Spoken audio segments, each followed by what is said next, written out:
Assalamualaikum warahmatullahi wabarakatuh. Alhamdulillahi wahdah, sadaqa wa'dah, wa nasara 'abdah, wa 'azza jundahu, wa hazamal ahzaba wahdah. Ashhadu an la ilaha illallah wahdahu la syarika lah, wa ashhadu anna Muhammadan 'abduhu wa rasuluhu la nabiyya ba'dah. Allahumma salli wa sallim wa barik ala Sayyidina Muhammadin alladhi ursila rahmatan lil alamin wa ala alihi wa ashabihi wa man tabi'ahum bi ihsan ila yaumiddin. Amma ba'du. Subhanaka la ilma lana illa ma 'allamtana innaka antal alimul hakim. Rabbi shrah li sadri wa yassir li amri wahlul 'uqdatam min lisani yafqahu qawli. Ulama dan kiram yang mulia, para asatidah, para ustadzah, para tokoh masyarakat di lingkungan RT 01 RW 06, wabil khusus al-mukarram Bapak Ustadz Wandi yang saya hormati, pimpinan ataupun jenderal di RT 01 RW 06, Panglima Perang Ibu Nur Laila. Doakan beliau kan sehat walafiat, bisa terus membimbing warganya menuju jalan dari Allah Subhanahu wa taala, menjadi warga atau lingkungan yang senantiasa Allah berkahi semuanya. Amin ya rabbal alamin.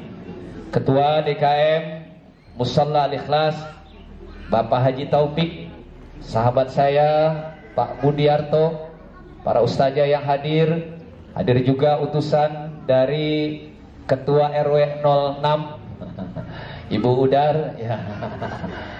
Ayahnya lagi ada acara kegiatan mungkin ya olahraga katanya ya.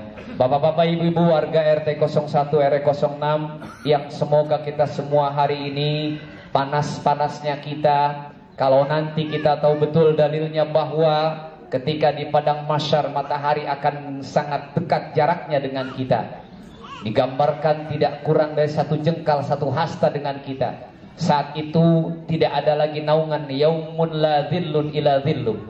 Tidak ada naungan kecuali naungan yang diberikan Allah Subhanahu wa taala. Mudah-mudahan kita yang hadir pada hari ini berpanas-panasan dalam silaturahim. Ibu-ibu yang panas-panasan, kita enggak sebetulnya. Yang di situ panas-panasan, saya juga pengen panas-panasan juga biar kebagian juga, ya.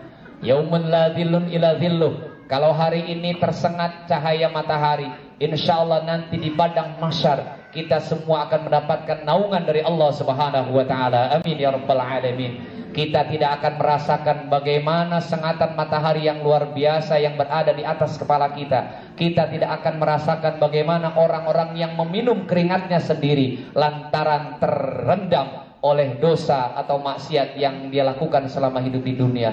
Mudah-mudahan hari ini semua tempat ini menjadi saksi kita semua. Kalau hari-hari biasa digunakan untuk berolahraga, hari ini kita pergunakan untuk berzikir, bersalawat kepada Nabi kita Muhammad SAW, saling bersilaturahim. Mudah-mudahan tempat ini menjadi yauma idzin tuhaddisu akhbaroha. Nanti di hari kiamat, pada lapangan pancing ini akan menjadi saksi bahwa kita pernah beribadah melakukan kebaikan di tempat ini. Amin ya rabbal alamin. Banyakin tempat yang menjadi saksi buat kita, bukan hanya di musola sholat geser-geser, tapi banyakin ya. Kalau di musola mah udah pasti ya, habis sholat wajib kita geser cari tempat lagi untuk sholat sunat, karena kita kepengen apa? Semakin banyak tempat yang kita lakukan untuk ibadah, untuk kebaikan, maka nanti semakin banyak bumi yang akan menjadi saksi buat kita semua.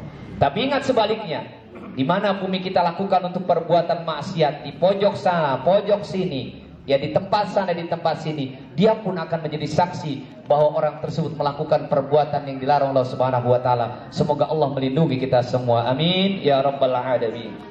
Salawat dan salam semoga senantiasa tercurah kepada Nabi kita Muhammad sallallahu alaihi wasallam, yang nanti di yaumil qiyamah ketika umat-umat terdahulu mencari para nabinya, mencari orang-orang yang bisa menolongnya, kemudian para nabi tersebut mengatakan, saya sendiri tidak bisa membantu ya diri saya, apalagi membantu orang lain. Tapi kemudian nabi kita akan berkata, datanglah wahai umatku kepadaku, datanglah wahai umatku kepadaku, dan insyaallah kita semua diakui sebagai umatnya dan akan mendapatkan syafaatnya. Amin ya rabbal alamin. Warga RT 01 RT 06 yang saya muliakan, sekali lagi tidak lama mungkin ya, karena kelihatan juga tadi begitu makanan dikeluarin langsung dihabang semua, kelihatan banyak yang belum sarapan. Biasanya agak malu-malu, tapi alhamdulillah tuh bakwan udah lewat semua kayaknya di piring. Alhamdulillah ya. Jadi ada niat, jadi berkah. Baik Bapak Ibu sekalian, alhamdulillah hari ini kalau kita ada pepatah dalam bahasa Indonesia yang begitu kita hafal, duduk sama rendah, berdiri sama tinggi. Hari ini kita semua, siapapun kita yang ada di lingkungan RT 01 RW 06, siapapun dia, apapun jabatannya, bagaimanapun keadaan ekonominya, bagaimanapun status sosialnya, hari ini kita semua sama di tempat ini sebagai warga RT 01 RW 06. Yang memuliakan kita semua hanya ketakwaan kita kepada Allah Subhanahu wa taala. Betul apa betul? Wah, udah kayak Ustaz Maulana ntar. Iya, hari ini semuanya sama Bu. Yang pakai emas 5 gram, yang gak pakai emas, yang pakai baju batik mahal, yang gak pakai baju batik mahal, semuanya sama. Di hadapan Allah Subhanahu wa taala semuanya kita sama. Enggak ada yang lebih mulia dari kita. Allah kalau dalam bahasa Al-Qur'an mengatakan, ya ayuhan nasu inna khalaqnakum min dzakari wa unsa wa ja'alnakum syu'uban wa qabaila lita'arafu inna akramakum 'indallahi atqakum. Allah Subhanahu wa taala menciptakan kita hadir ke dunia ini. Di RT 01 ada orang Sunda, ada orang Jawa paling banyak. Benar apa benar? Ada orang Betawi yang menjadi tuan rumah, tapi sekarang banyak yang malah pergi dari kandangnya sendiri. Biasanya agak renggang hubungannya. Paling merasa masih apa namanya, mohon maaf lah, ada bekas. Artinya apa? Ada ketegangan, ada kurang akur di antara tokoh-tokoh politik nasional yang ada di Indonesia. Bahaya ini buat negara kita. Kemudian Pak Karno nanya, ya, sama Kiai Wahab Hasbullah, ini seorang pendiri NU. Pak Kiai, ini bagaimana caranya negeri biar adem? Ini lingkungan RT 1 biar adem bagaimana ini? Ya, biar tokoh-tokohnya, kan kalau tokoh-tokohnya udah ngumpul, ilokan masa yang di bawahnya nggak pada ikut? Iya Pak, iya. Ya, kalau negara sebelah sana udah ikut, negara sebelah sini udah ikut, negara sebelah sana udah ikut, tokoh-tokohnya kira-kira ngumpul apa enggak? Nah, mudah-mudahan kita doain ya, Masya Allah ya, Republik RT 01 menjadi negara yang kuat, amin. Ya, nah itu kalau tokoh-tokohnya udah ngumpul, makanya bagaimana caranya?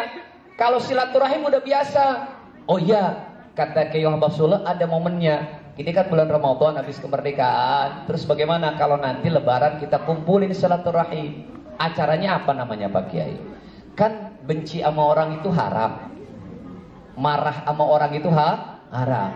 Dengki sama orang itu haram. Nah biar itu haramnya hilang, kita halalin. Nah acaranya namanya halal bi halal. Tuh saling menghalalkan. Ya, yang tadinya haram dalam diri kita nggak boleh. Ya. Kenapa? Karena mulianya diri kita adalah ketika kita bisa memaafkan orang lain. Ingat Bapak Ibu sekalian, Idul Fitri yang makna awalnya adalah kita kembali kepada kebiasaan rutin kita. Maka yang paling kita harapkan ketika Idul Fitri, kenapa? Karena orang-orang sudah menjadi orang-orang yang bertakwa dalam Al-Quran. Salah satu ciri-cirinya adalah alladzina yunfiquna fis-sarra'i wad-dharra'i wal kadhiminal ghaidz wal 'afina 'anil nas wallahu yuhibbul muhsinin. Jadi bukti daripada puasa kita selama sebulan, apa buktinya? Yang pertama, alladzina yunfiquna fis-sarra'i wad-dharra. Orang-orang yang terus bersedekah, berinfak. Ingat, sedekah bukan hanya dengan harta Bapak Ibu. Sedekah bisa dengan tenaga, sedekah bisa dengan pikiran. Bahkan yang terakhir kata Nabi, at-tabassumu shadaqah. Senyum aja sedekah. Ayo udah senyum pada senyum, jangan sama tetangga, jangan pada cemberut aja. Iya.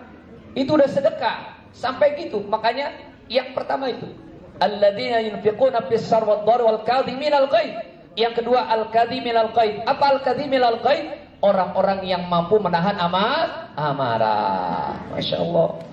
Nabi itu sehat Pak, jarang sakit. Ya, ada 8 kebiasaan Nabi. Kenapa Nabi kemudian ikhtiar sehatnya bagus? Yang pertama, Nabi itu gemarnya jalan kaki, jalan. Makanya kalau ke masjid, ke musola itu kata diajarkan. Kalau pertama misalnya, mohon maaf nih, teman saya Bang Maman, sahabat saya, ini berangkat musola dari sini, pulangnya kalau bisa jangan sini, muter ke sono jauh. Itu ajaran Nabi, ya. Itu ajaran Nabi. Kenapa? Makin banyak orang yang bisa kita silaturahim dan makin itu sehat. Dulu orang tua begitu. Dulu ada satu orang tua yang rajin bersilaturahim dan luar biasa. Namanya Bapak Haji Dasuki, ibu dari Ustazah Haji Siti Husna. Itu setiap pagi ke rumah ayah kadang-kadang, ke rumah bapak, ya jalan kaki. Orang dulu sehat lah pokoknya. Kita kurang jalan kaki sekarang makanya jadi sehat. Sekarang jalan kakinya ngampek pergi kemana, ya berantem. Ya. Nah, jadi ini jalan kaki. Yang kedua apa? Nabi itu sehat. Kenapa? Nabi itu paling gampang maafin orang dan pemaaf. Gak pernah Nabi nyimpen marah. Kenapa? Karena kita tahu sumber penyakit adalah ketika kita marah, kita tahan amarah kita, kemudian kita maafkan, ini menjadi sumber penyakit yang kita kenal dengan tekanan darah yang kemudian menjadi stres. Ya, jadi pemaaf. Apalagi kemudian Nabi nggak pendendam. Kalau orang nggak dendam, insya Allah sehat. Kemudian apalagi? Nabi orang yang berpikiran positif, husnudzon. Itu yang kita harapkan. Ya. Ini sifat-sifat yang kemudian menjadikan Nabi orangnya sehat. Makanya mudah-mudahan kita termasuk orang-orang marah boleh marah, tapi sebisa mungkin kita tahan. Wal kadhiminal ghaidh. Yang kedua, kalau cuma marah cuma nahan marah doang, nggak dilanjutkan sama yang kedua bahaya. Kita ada tetangga Bu, ya bagaimana? Kurang baik sama kita, ya ngomong kasar sama kita. Lantas apa? Kita nggak marah, cuman kita tahan doang. Ya kalau kita tahan doang, ini belum bagus. Yang kedua adalah apa? Wal 'afina 'anil nas. Yang kedua, kita nggak cuma tahan marah kita, tapi kita maafin. Mudah-mudahan semuanya di sini saling maafin ya Bu ya. Pak ya. Apa cukup sampai itu kata Al-Qur'an? Enggak. Ada tetangga Bu nyakitin kita, kita nggak bales, kita nggak caci lagi, ya kita tahan, bahkan kita maafin. Udah kita maafin. Maaf itu menghapus ya. Bukan maafin, maaf, tapi gua nggak lupain kesalahan. Itu bukan maafin namanya. Yang namanya memaafkan adalah melepaskan, melupakan kesalahan. Nah kemudian sudah begitu, udah nyakitin kita pakai omongan, kemudian ya kita nggak marah, kita maafin. Apa cukup kata Al-Quran? Enggak. Wallahu yuhibbul muhsinin. Kalau ibu pulang jalan-jalan, bagi itu tetangga yang nyakitin ibu dengan oleh-oleh yang ibu bawa. Bisa nggak kira-kira? Nggak bisa. Insya Allah. Itu kata Al-Quran, Allah yuhibbul muhsinin. Emang berat. Iya. Jadi begitulah kalau mau ngikutin Al-Quran mah. Ya, dah. Kenapa ini kita lakukan? Yang terakhir Bapak Ibu semua, kita sudah puasa, saya singkat. Kita sudah puasa, kita sudah sholat, kita sudah zakat kemarin. Ingat kata Al-Quran, Bu, Pak, yang kita lakukan saat ini kita berharap nanti kita punya buktinya, kita punya hasilnya di yaumil qiyamah nanti. Tapi apa kata Nabi? Kata Nabi ketika berkumpul sama sahabat begini, atadruna mal muflis, tahukah kalian orang yang bangkrut? Bangkrut tahu bangkrut? Ya, kalau kata sahabat kata kita sama. Ya, al-muflisu fina mala dirham wala mata. Orang yang bangkrut adalah orang yang dia dagang, bawa dagangannya habis, modalnya nggak ada. Itu namanya apa? Bangkrut. Tapi kata Nabi bukan itu. Yang namanya bangkrut adalah ya min ummati ya'ti yaumil qiyamah, nanti saya, ibu, bapak datang di hari kiamat. Kita datang di hari kiamat. Kemudian apa? Kan kita bawa pahala puasa kita, pahala sholat kita, pahala zakat kita. Tapi apa? Wayati tamun, dia juga datang dengan apa? Dengan orang-orang yang pernah disakitinya. Wa qad syatama hadza, wa qadhafa hadza, wa akala mala hadza. Masyaallah. Yang pertama apa? Dia pernah menyakiti orang lain dengan ucapannya, dengan sindirannya, dengan tatapan matanya, dengan cibiran bibirnya. Kemudian yang kedua, dia pernah menuduh orang lain tersebut berbuat tidak baik. Dia pernah makan hartanya, dia pernah ambil tanahnya satu jengkal saja. Ya, kemudian apa? Bahkan dia pernah memukulnya, dia pernah membunuhnya. Maka orang ini kemudian apa? Orang-orang yang datang kepada orang yang sholat, yang puasa, yang zakat tadi, ngadu kepada Allah Subhanahu Wa Taala. Ya Rabb, orang ini nyakitin saya dengan ucapannya. Ya, dia tidak meminta maaf dan saya belum sempat memaafkannya. Bagaimana ya Rabb? Ambil pahala sholatnya. Wah Allah. Ambil pahala sholatnya. Kelar satu orang. Kita masih punya pahala 2. Itu pahala puasa dan pahala zakat. Datang satu lagi. Ya Allah, saya pernah difitnah, dituduh, padahal saya nggak melakukannya ya Allah. Ambil pahala puasanya. Ya, datang lagi ya Allah. Saya punya batas tanah ya Allah. Ya, tapi dia ambil pagarnya, dia geser ya Allah. Ya, bagaimana? Wa akala malahada. Ambil pahala zakatnya. Habis sudah nggak punya kita. Lantas bagaimana? Masih ada lagi orang yang pernah dipukul, yang pernah ditempeleng. Datang ya Allah, ini orang pernah nempeleng saya. Pahala puasanya udah nggak ada, pahala sholatnya udah nggak ada, pahala zakatnya udah nggak ada. Bagaimana? Kata Allah, bagaimana? Sekarang ambil dosa-dosa, serahkan dosa-dosamu kepada orang tadi. Udahnya bangkrut ketiban dosa, Bapak Ibu sekalian. Ruwahul Muslim, sahih hadisnya. Yuk mari sama-sama. Buat apa capek-capek tunggang-tungging di musola, di masjid, ngaji berhari-hari. Kalau kita masih nyimpen dendam sama tetangga, iri sama tetangga, hasud sama tetangga, ngambil barang orang, semuanya akan hilang nanti di yaumil qiyamah.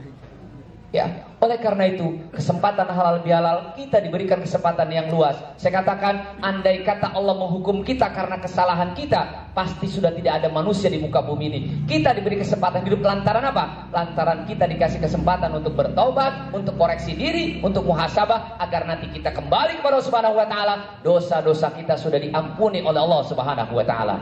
Dosa kepada Allah Subhanahu wa taala bisa kita minta taubat melalui puasa. Puasa kita menghapus dosa. Ya, haji kita menghapus dosa, zakat kita menghapus dosa kepada Allah. Tapi dosa menyakiti orang lain tidak bisa kita minta taubat kepada Allah Subhanahu wa taala kecuali kepada orang langsung, kecuali kepada dia.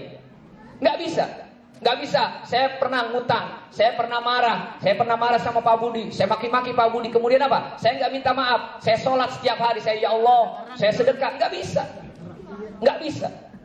Itulah luar biasanya, ya, luar biasanya betapa kita harus menjaga hablum minan nas. Saya rasa ini saja yang bisa sampaikan. Intinya apa? Mari sama-sama momen ataupun momentum Idul Fitri di tahun ini kita jadikan benar-benar kita orang-orang yang sudah berhasil dalam melaksanakan ibadah puasa kita, dan kemudian kita sempurnakan bagaimana kita membersihkan hati kita dengan menghilangkan dendam, iri, ya, dan selainnya kepada sesama. Insyaallah warga RT 01 saya yakin betul semuanya saling menyayangi, saling menghormati, punya tujuan yang sama. Itu tujuan mengharapkan ridho Allah Subhanahu wa taala.